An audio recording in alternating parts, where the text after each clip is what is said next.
Hello everyone and welcome to A Fistful of Dice. My name is Matt, and today we're going to be talking about bad gaming versus no gaming, and how one is significantly better than the other one. There's been a lot of talk lately on the RPG Brigade page on Facebook about what makes a bad game, what makes a bad player, what makes a bad GM. And of course, everyone has different ideas about what bad is and what good is, and some people are saying that there's actually no such thing as bad, there's just different. I definitely disagree with that. I think there's definitely bad. I think there are bad players, I think there are bad GMs, and I think there are bad games, but that's not the point of this video. The point of this video is why I think it's better to not game if your only option is bad gaming. So let's talk about this. Okay, so, what makes a bad game? What is a bad game? A bad game is a game where you are not having fun and you've tried to make it better. So I'm not saying a bad game is where you're not having fun. If you're not having fun at any point in a game, split. You're done. I'm saying if you are regularly, it's a regular thing to not have fun at this game, not have fun with these people, with this group, and you've put forth effort to try to make it work. You've made compromises, you've asked the group to make compromises, you've talked to your GM, you've talked to your fellow players, you've tried to make it work. You've even maybe adjusted your playstyle a little bit to try to make it work. But you're still not having fun, you're still not gelling with this group. And you're thinking, this is my group, like, I love to game, I really want to get gaming in. I'm going to stick with this.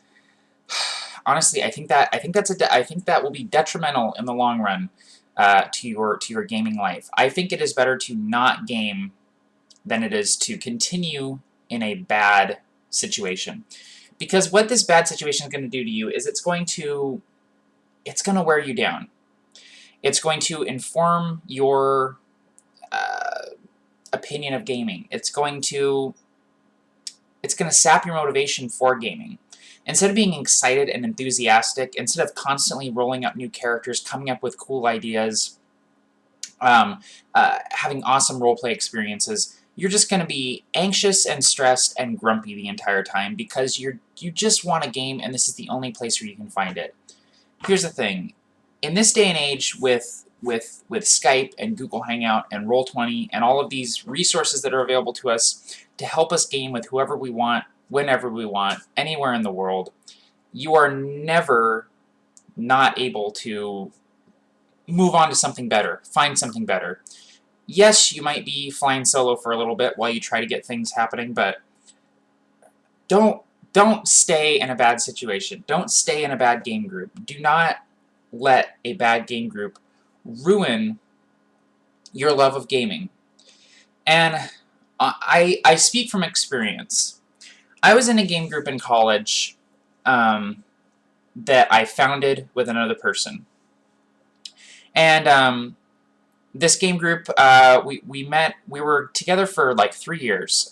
We played board games, we played tabletop games, we ran everything, D&D, Legend of the Five Rings, Song of Ice and Fire,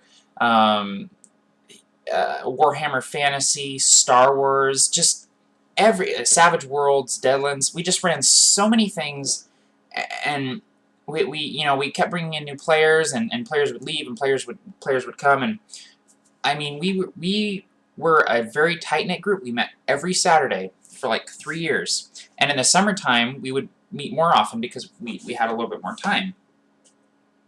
But this game group completely fell apart because me and the other guy who founded the group had a falling out, and we got to the point where we were no longer really friends anymore, and weren't really speaking to one another, and the group sort of disintegrated, and I let it go. I let the group go for way too long because I really wanted the game, and I loved gaming, and I didn't want it to end.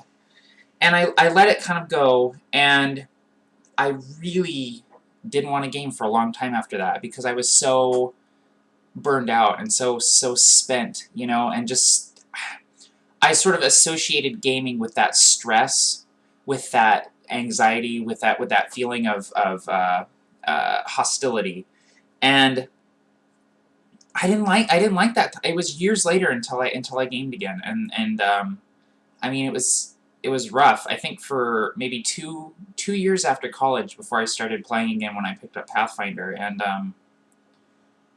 yeah, it was just such a bummer, guys. I can't stress enough that there, if you're not having fun, there is a better game group out there, and there are better players out there for you. And yes, there's adjustments that can be made. There's compromises that can be made. You can put forth effort, and your group can put forth effort to make things better. But sometimes it just does not work out. It's like a relationship.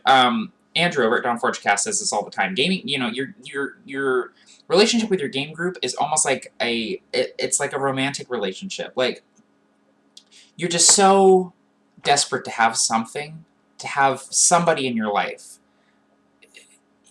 to have a significant other, that you will stay in a relationship way longer than you should. Way longer than you should. And a game group is the same way. You're so desperate to have gaming in your life. You're so desperate to get to the table and roll some dice and roleplay your character that you're willing to stay with a bad group. And I can't stress enough that that is just the wrong thing to do.